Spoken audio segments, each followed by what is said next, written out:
हिजकिय्याह और उसका 16वां बाब और उसकी 49 आयत से 63 तक 63 आयत तक पढ़ा गया। हिजकिय्याह chapter 16 verse 59 to 63 we have read it। जैसा कि यहां पर लिखा है,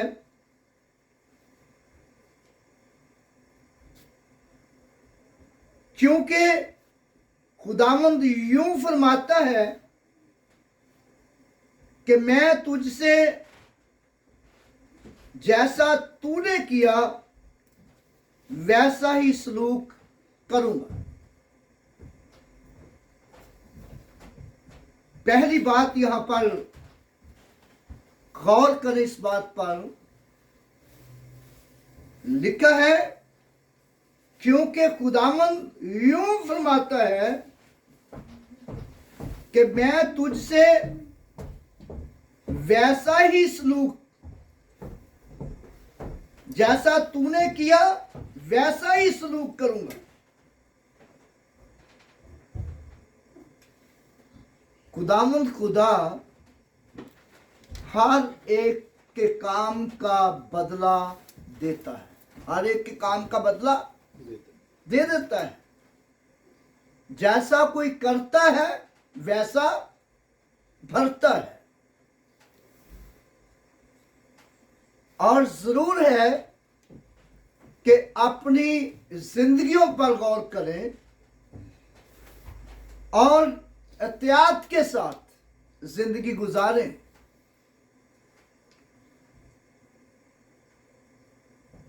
और फिर अगले हिस्से में लिखे हैं, इसलिए कि तूने कसम को हकीर जाना और अहद शिकने की।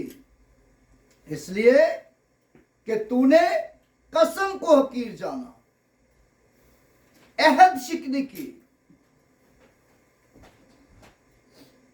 तूने मेरे हजूर कसम खाई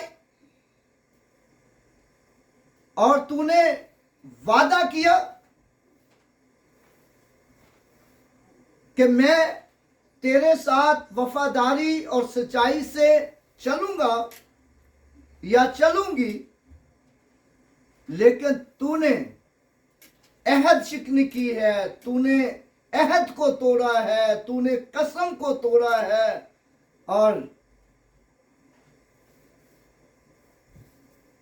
और याद रखें कि जो अहद हम खुदा के साथ बांधते हैं और उसको उस पर हमेशा कायम रहें।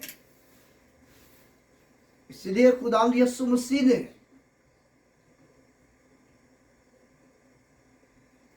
हुक्म दिया, फरमाया कि कसम ना खाना, कसम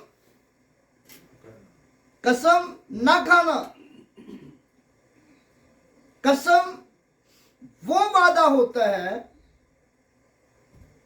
जिसके अंदर शर्त रखी जाए, अगर मैं ये वादा पूरा नहीं करूंगा तो मेरे साथ ये हो।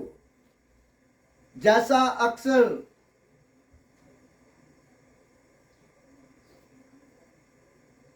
औरतें जब अपने बच्चों से कसम लेती हैं तो कहती मेरे सर पे हाथ रख के वादा कर, या कई दफा कई तरह के वादे होते हैं, उसके अंदर कसम लोग देते हैं कि मैं कसम से ये करूंगा। और लेकिन यीशु मसीह ने कहा कि कसम ना खाना और तुम्हारा कलाम हां की जगह हां, ना की जगह ना हो। अगर आपने नहीं करना तो नहीं करना, अगर कोई काम करना है तो करना है, फिर उससे पीछे नहीं हटना। और फिर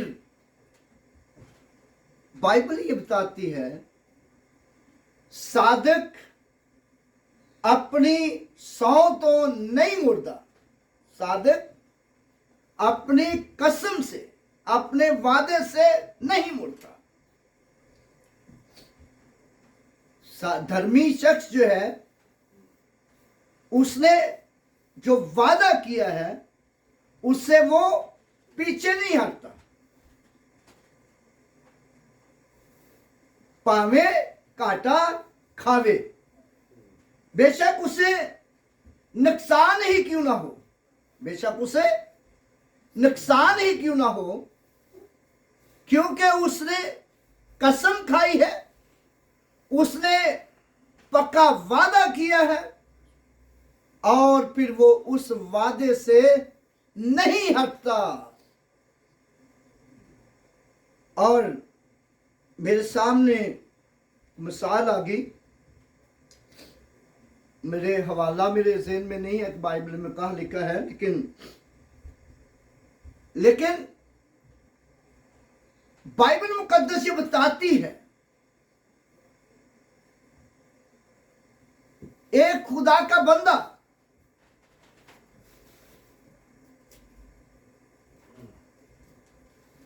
वो जंग करने के लिए गया, जंग करने के लिए गया, और जब वो जंग करने के लिए गया तो उसने खुदावंद के हुजूर मन्नत मानी, इफ्ता जला दी। उसने खुदावंद के हुजूर मन्नत मानी कि अगर खुदावंद तू मुझे फतह बख्शे, अगर मुझे फतह मिल जाए तो जो कोई चीज मेरे सामने आएगी मैं उसे कुर्बान कर दूंगा। इफ्ता जला दी। खुदावंद की तरफ से जंग करने के लिए गया। जंग किसकी है? खुदावंद की। खुदावंद की तरफ से जंग करने के लिए गया, लेकिन मन्नत ये मानी है कि खुदावंद मैं जब जंग करके वापस आऊं, अगर तू मुझे फतह बख्शे तो जो कुछ भी मेरे सामने आएगा और मैं उसे कुर्बान कर दूंगा, जो पहले मेरा इस्तकबाल करेगा। और वो जंग करके वापस आया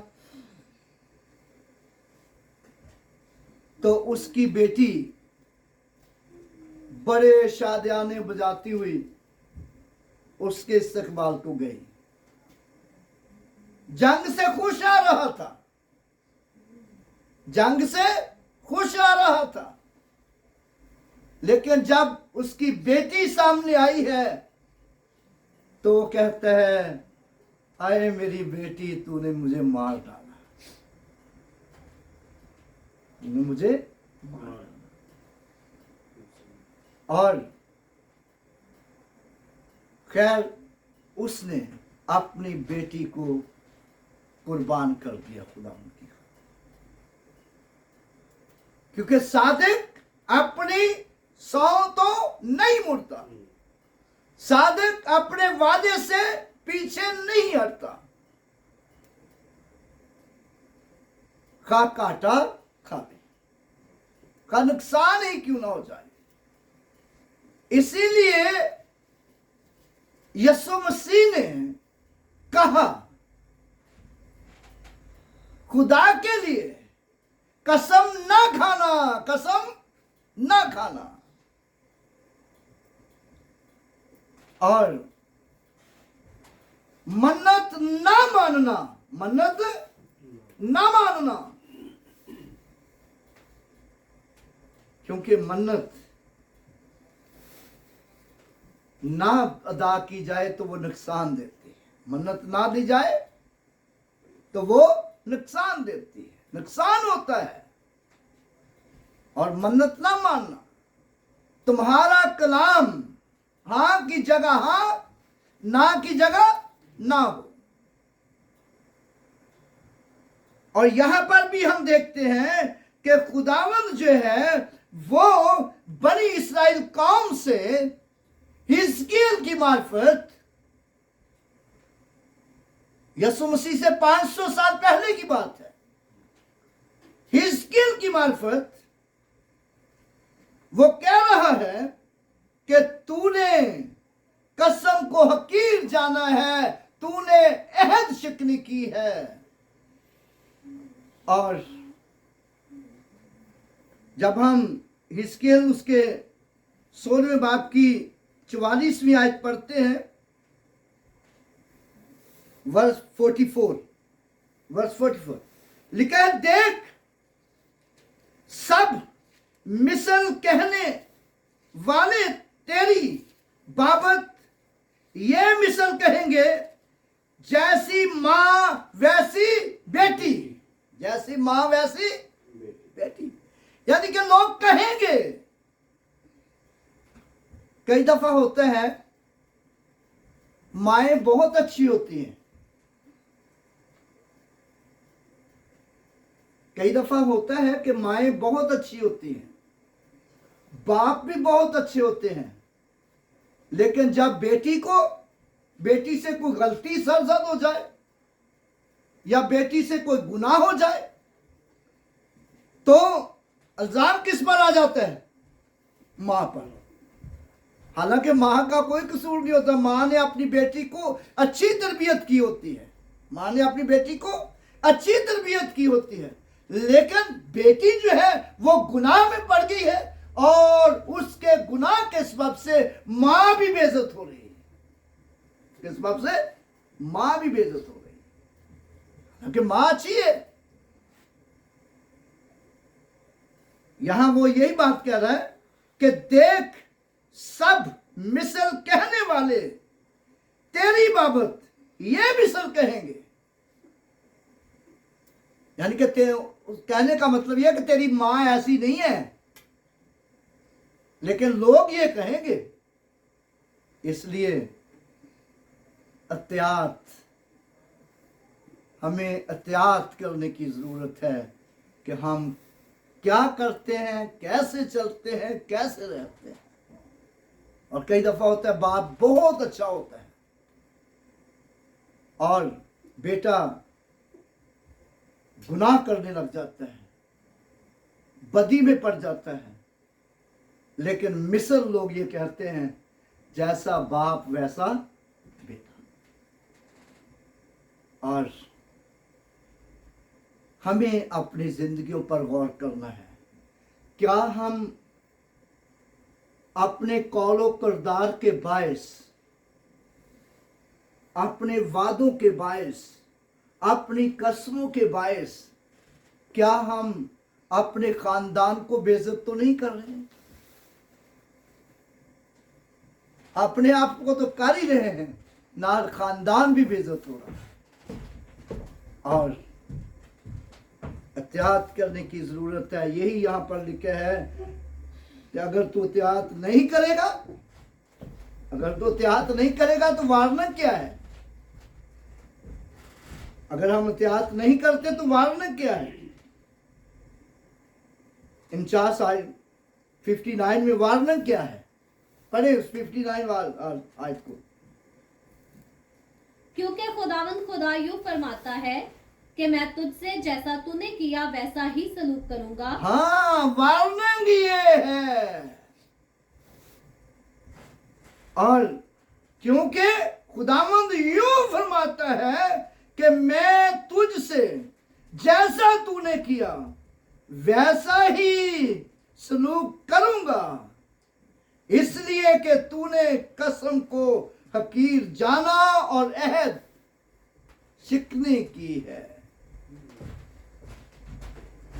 खुदावंद अपने लोगों को पनिश देने से पहले, सजा देने से पहले उनको वार्निंग करता है और उनको बचाना चाहता है। वार्निंग क्यों दी जाती है?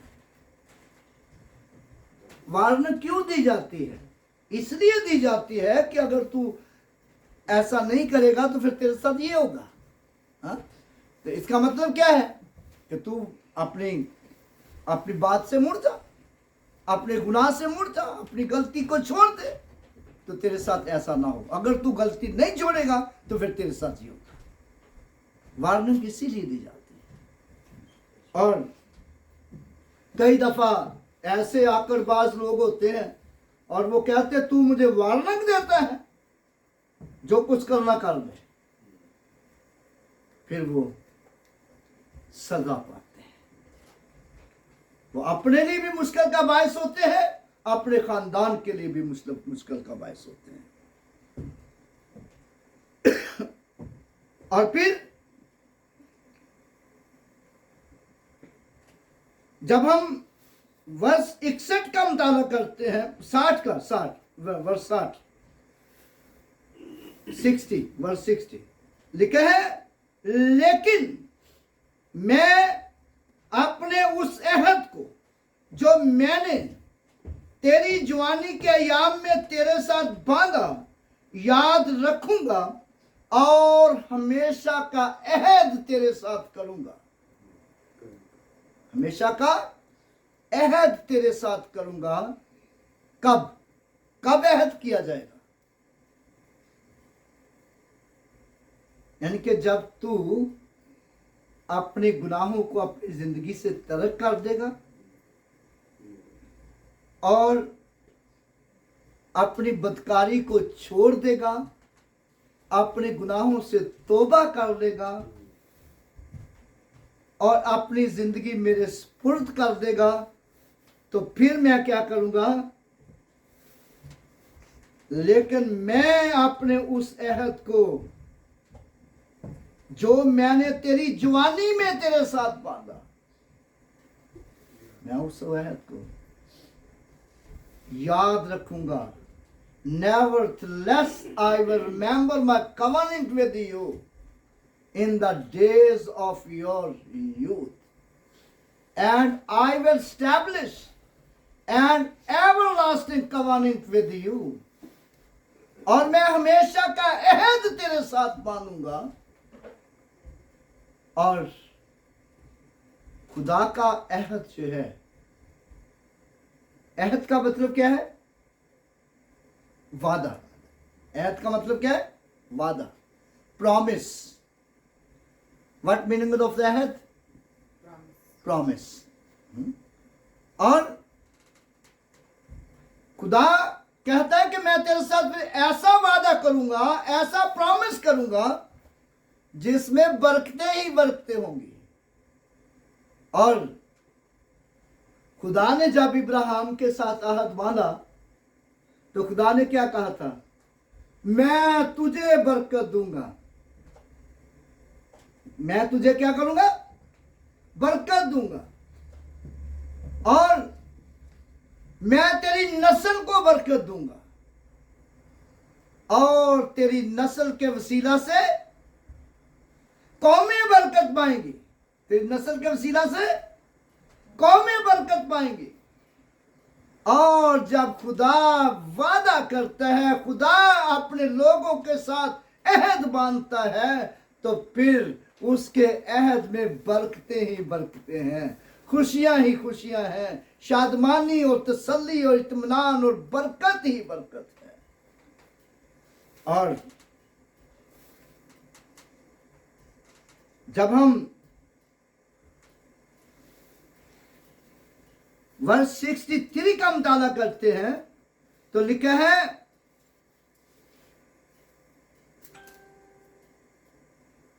और उस अहद के, और मैं अपना अहद तेरे साथ कायम करूंगा और तू जानेगी कि मैं खुदावंद हूं, ताकि तू याद करे और पिशेमान हो। ताकि तू याद करे और पिशेमान हो। That you may remember and be shamed. Never open your mouth anymore because of your shame. When I proved you an atonement for all you have done, और ताकि तू याद करे और पशेमान हो और शर्म के मारे फिर कभी मुंह ना खोले, जब मैं सब कुछ जो तूने किया माफ कर दूं। खुदावंद फरमाता है, और जब तू शर्म के मारे मुंह ना खोले, फिर यानी अपनी तौबा पर कायम रहे, यानी अपनी तौबा पर कायम रहे, अपने वादे पर कायम रहे और अपनी बातों पर कायम रहे।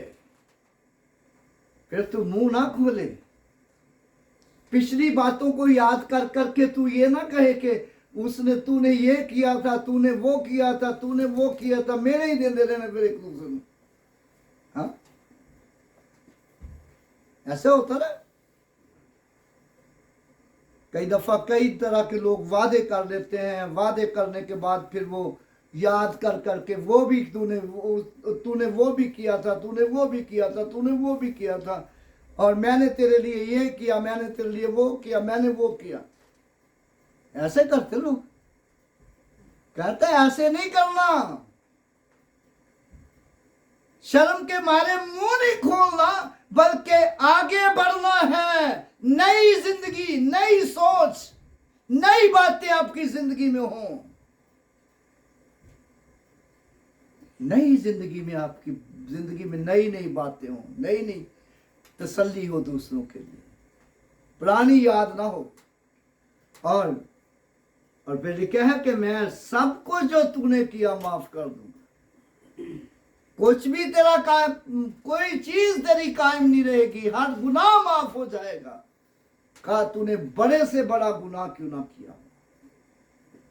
और खुदावंद अपने लोगों को माफ करता और बरकत बख्शता है। और फिर जब हम यर्मिया की किताब का मुताला करते हैं तो यर्मिया की किताब में खुदावंद नए अहद का जिक्र करता है। यर्मिया चैप्टर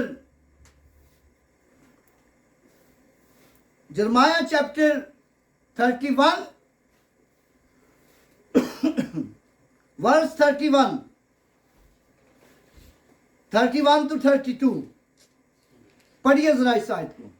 देख, वो दिन आते हैं, खुदावंद फरमाता है, जब मैं इस्राएल के घराने और यहूदा के घराने के साथ नया अहद बांधूंगा, उस अहद के मुताबिक नहीं जो मैंने उनके बाप दादा से किया जब मैंने उनकी दस्तगीरी की ताकि उनको मुल्क मिस्र से निकाल लाऊं, और उन्होंने मेरे उस अहद को तोड़ा, अगरचा मैं उनका मालिक था। खुदावंद फरमाता है।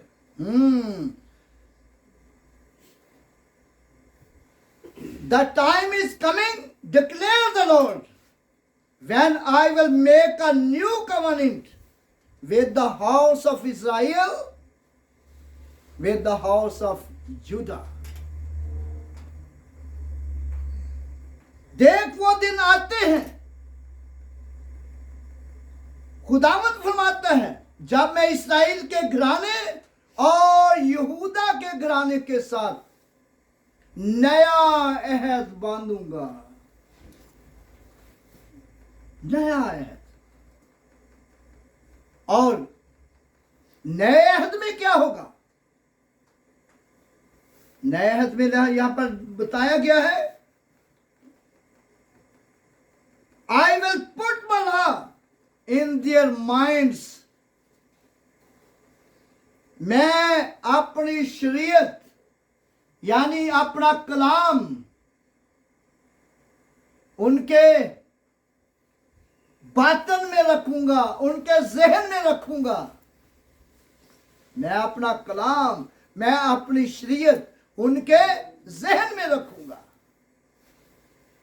और and I will write it on their hearts, और उनके दिल पर लिखूंगा।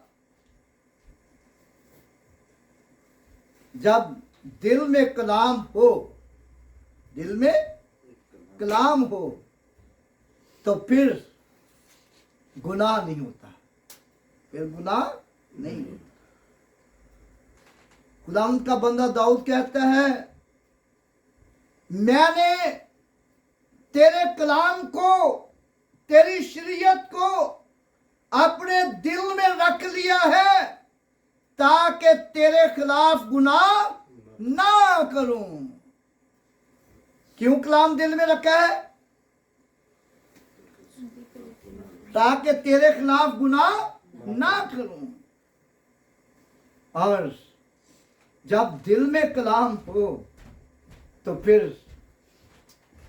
गुनाह नहीं होता। और बल्कि जिसके दिल में कलाम हो और वो गुनाह कर ही नहीं सकता। जब हम यूहन्ना के खत का मुताला करते हैं, पहला यूहन्ना और उसका 3 बाब और उसके 3 बाब में लिखा है, जो कोई खुदा से पैदा हुआ है वो गुनाह कर ही नहीं सकता, वो गुनाह नहीं करता, वो गुनाह नहीं करता। जो कोई खुदा से पैदा हुआ है वो गुनाह नहीं करता। क्यों गुनाह नहीं करता? इसलिए कि उसने कलाम अपने दिल में रखा है और खुदावन ने अपना कलाम उसके ज़हन में रखा हुआ है, इसलिए वो गुनाह नहीं कर सकता। और फिर क्या है? I will be there God, मैं उनका खुदा होऊंगा,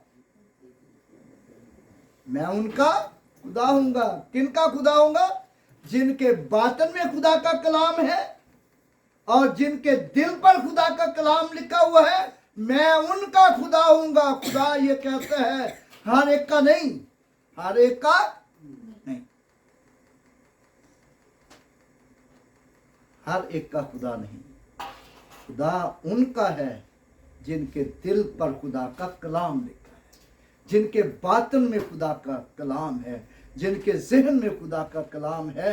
और ये खुदा अहद बांध रहा है बनी इस्राइल कौम के साथ और अपने लोगों के साथ। और फिर और वो मेरे लोग होंगे, they will be my people,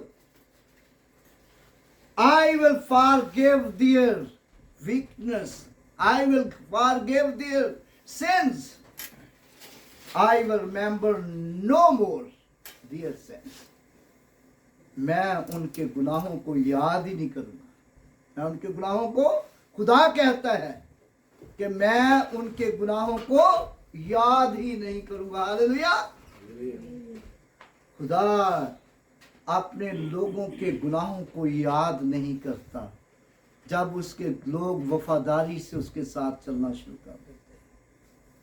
जब वफादारी से उसके साथ चलना शुरू कर देते हैं तो फिर वो उनके गुनाहों को याद नहीं करता और बल्कि उस अहद पर कायम रहता है जो उसने अपने लोगों से बांधा होता है। और नया अहद गुनाहों की मुआफी के लिए है। नया अहद किस लिए है? गुनाहों की मुआफी के लिए। और मुबारक वो लोग हैं जो नए अहद में शरीक हैं। मत्ती की अंजील, मैथ्यू चैप्टर 28 वर्स 26, यहां लिखा है, सॉरी,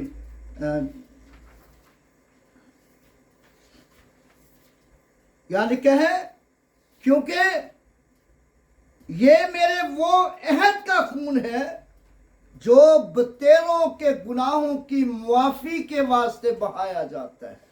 ये मेरे वो अहद का खून है जो बतेरों के गुनाहों की मुआफी के वास्ते बहाया जाता है। यीशु मसीह ने कहा, यीशु मसीह ने जब अहद बांधा तो किसके साथ बांधा? अपने खून के साथ। किसके साथ अहद बांधा?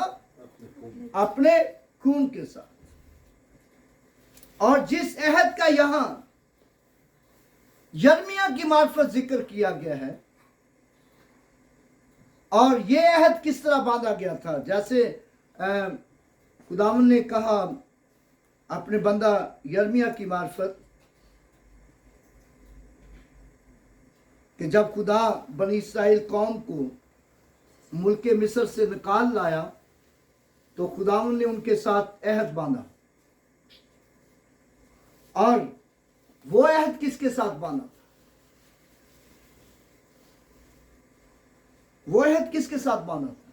जब खुदावन बनी इस्राएल कौम को मुल्क मिस्र से निकाल लाया तो खुदावन ने बनी इस्राएल कौम के साथ अहद बांधा, जैसा कि यहां पर लिखा है यिर्मयाह 31वां बाब उसकी 32वीं आयत में लिखा है, उस अहद के मुताबिक नहीं, बल्कि मैं 31 आयत पढ़ता हूं, देख वो दिन आते हैं, खुदावंद फरमाता है, जब मैं इस्राएल के घराने और यहूदा के घराने के साथ नया अहद बांधूंगा, उस अहद के मुताबिक नहीं जो मैंने उनके बाप दादा से किया जब मैंने उनकी दस्तगिरी की ताकि उनको मुल्क मिस्र से निकाल लाऊं, और उन्होंने मेरे अहद को तोड़ा। कहता उस अहद के मुताबिक नहीं जो अहद उन्होंने तोड़ दिया, जो अहद उन्होंने तोड़ दिया। और जब खुदा ने बनी इस्राएल कौम के साथ अहद बांधा था, जब उनको मिलके मिस्र से लाया था, तो किस अहद के साथ, कैसे बांधा था अहद? खून के साथ। किसके साथ? खून के साथ। किसी को याद है कैसे खून के साथ बांधा था खुदा ने अहद? हाँ? खुदा ने बनी इस्राएल कौम को कहा कि हर घर के मुताबिक एक बर्रा लेना है, एक मेंढा लेना है, एक दुम्बा लेना है, एक बकरा लेना है, हा? और उसको एक ही घर में ज़िबा करना है और उसका खून लेकर कहाँ लगाना है? अपने दरवाजों की चौखटों पर लगाना है। और जिस घर की चौखट पर खून लगा होगा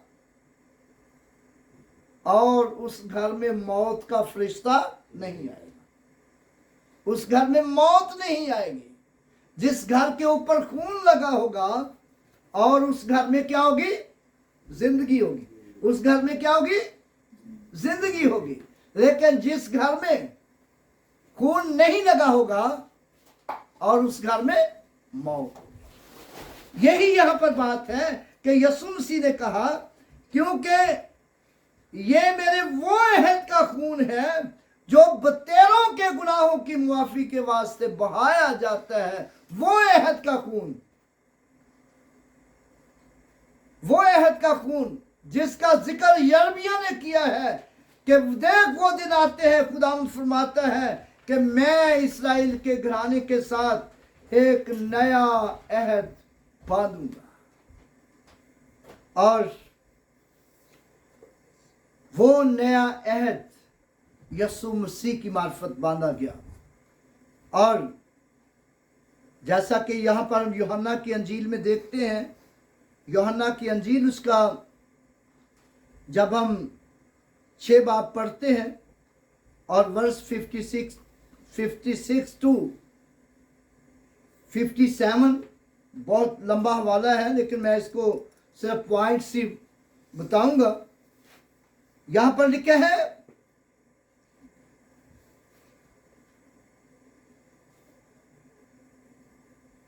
यीशु ने कहा, जो मेरा गोश्त खाता और मेरा खून पीता है हमेशा की जिंदगी उसकी है। जो मेरा गोश्त खाता और मेरा खून पीता है हमेशा की जिंदगी उसकी है। और जो यीशु का खून नहीं पीता और उसके पास हमेशा की जिंदगी नहीं है। तो फिर क्या है उसके पास? मौत। वो मौत के सपुर्द है। जैसे खुदा ने बनी इस्राएल कौम को कहा